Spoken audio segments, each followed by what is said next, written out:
You've found Find Your Flock, Season 2. I'm Dr. Sandra Clavijo. Join me as we hear how students turn curiosity into careers that make an impact.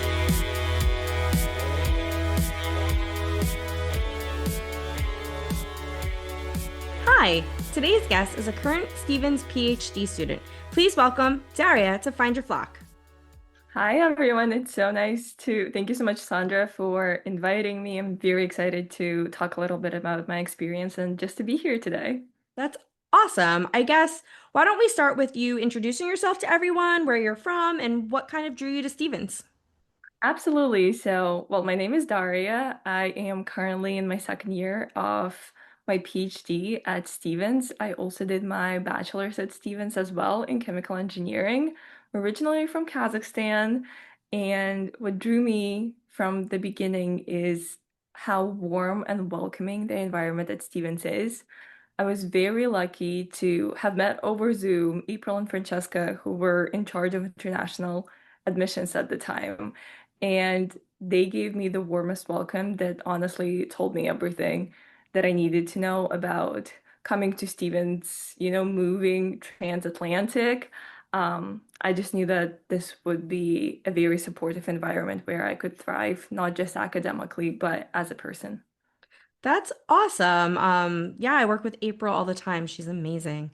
Um, I know your undergrad was in chemical engineering. So what first inspired you for chemical engineering?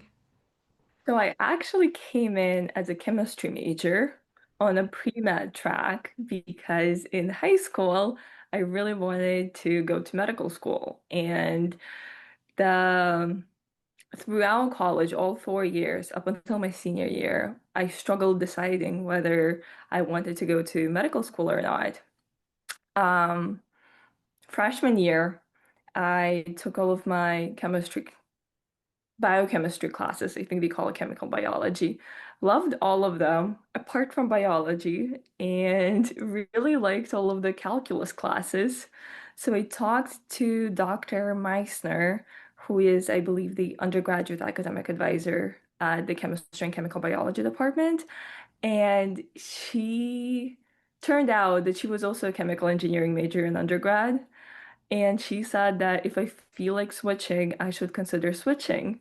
So I transferred majors, which was even online. It was such a smooth process. Um, and it was one of the best decisions I made because it helped me see that I have a much more analytical mind. But the idea of going to medical still persisted.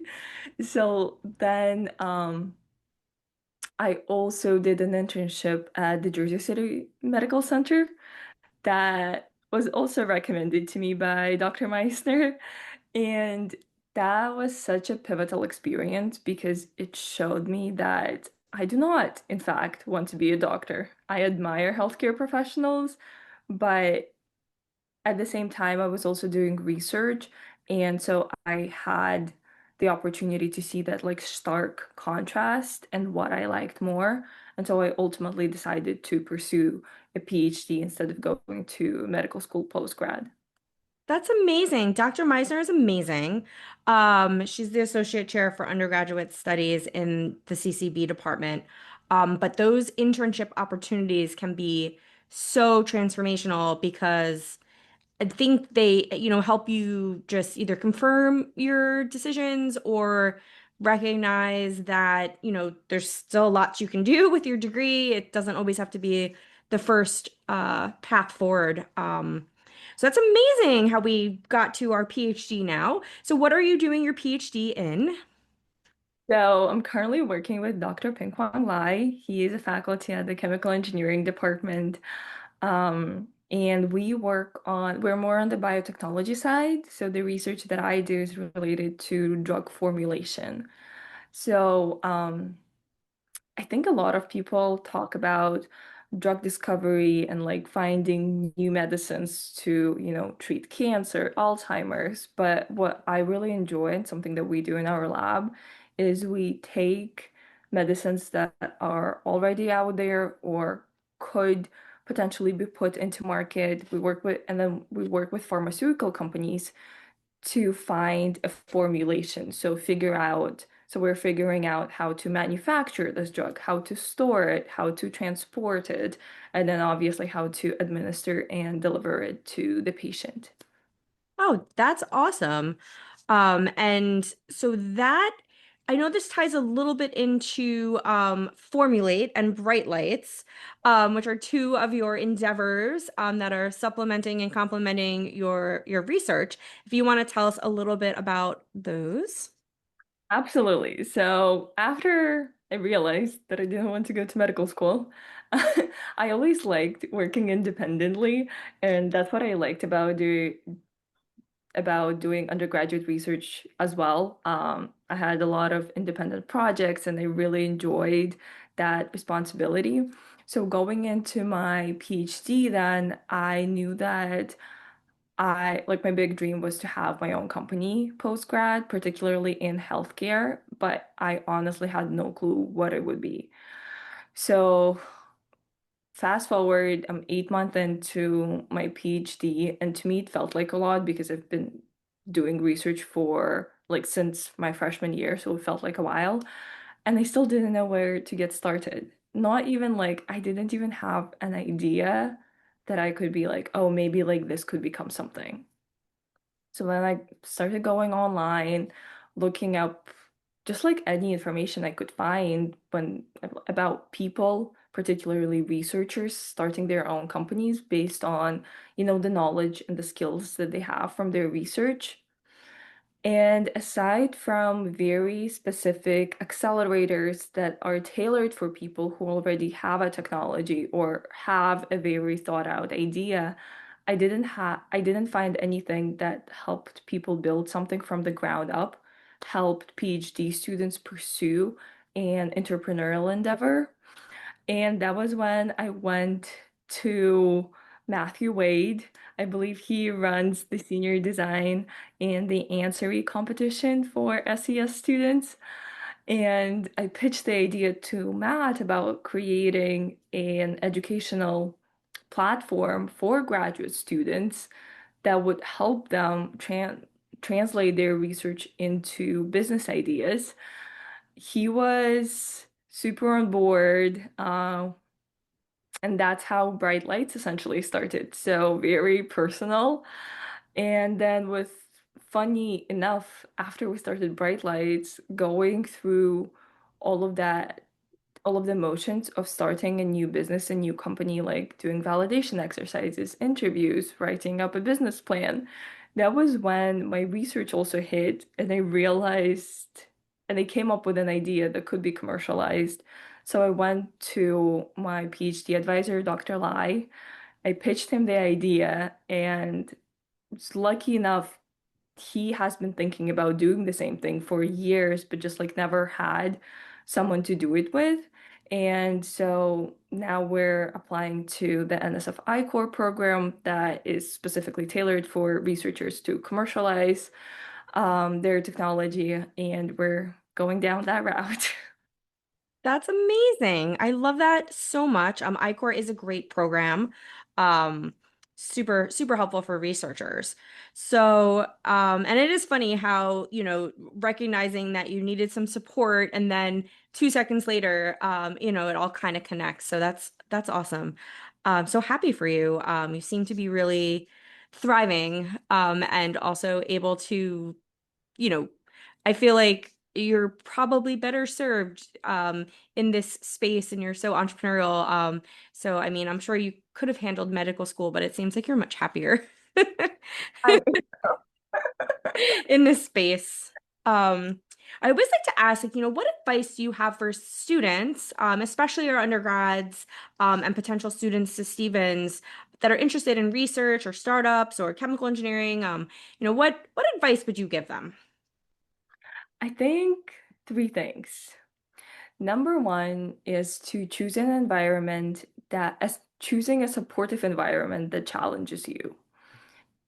Because I think that, and people say that, like we are a combination of the six people who are the closest to us.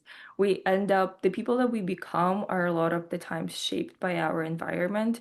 So I would say choose your environment very thoughtfully and make sure that the people who surround you are your biggest fans, but they will also challenge you in ways that you never imagined.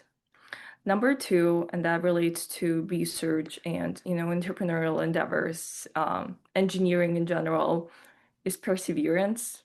A lot of the times, I personally found myself in places where things just felt like they were not moving. But just because they're not moving today does not mean that they will not start moving tomorrow. So at the end of the day, a lot of the times life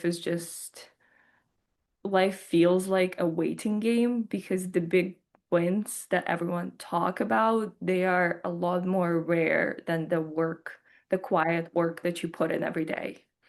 And then number three, I think, is just leaving room for play and joy and magic because when we allow ourselves to just enjoy, the life that we're living, enjoy our connections, enjoy the people that surround us, that is when our creativity thrives the most. And that is when we come up with new ideas and all of the magic about life happens. So I would say just take it all a little less seriously and let life happen to you a little. That's amazing. What's such great advice. I know we touched on the industry that you're in is, more of a biotechnology space with drug delivery and things. Chemical engineering is broad. This is just one of the potential industries. Maybe touch on a little bit of some of the other chemical engineering industries and why someone should choose chemical engineering at Stevens. I recently read a book to my daughter's fourth grade class, and they were asking me lots of questions about engineering. And when I said chemical engineers could possibly make beauty products, like little ponytails whipped in my direction and were like, how do I do that? And I was like, you get really good at math and science. You get really excited about math and science. And, it's really a privilege for me to be able to go talk, to little kids. But so for me, I hopefully there's going to be a bunch of little chemical engineers coming to Stevens, you know, 10 years, which is crazy. But tell us a little bit about some of the other industries of chemical engineering, and then, how Stevens, why Stevens and chemical engineering.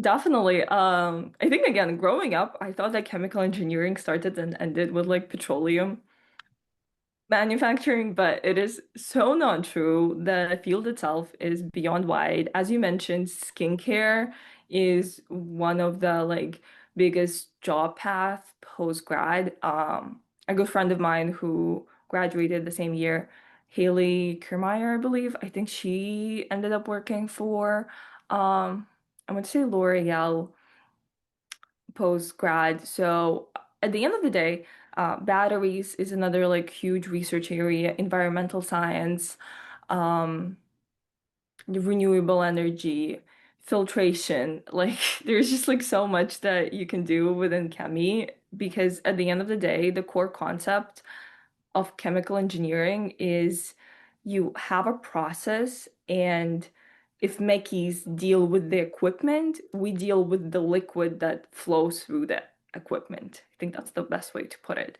So, and literally everything that we manufacture, would it be like textiles or, you know, serums for your face or oil and gas, it all requires the material has to be made. So, and that is what chemical engineers do. We tell you how much of the, what do you call it, how many ingredients you need and how much output you're gonna get. That's such a great description for chemical engineering. I'm going to play this podcast for my daughter's class at the Christmas party. Oh, Um, I'm so Excellent. sorry.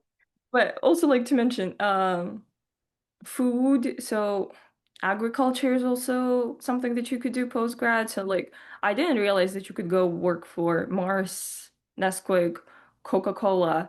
Like I'm personally a big fan of Mars, so Who's not? For sure.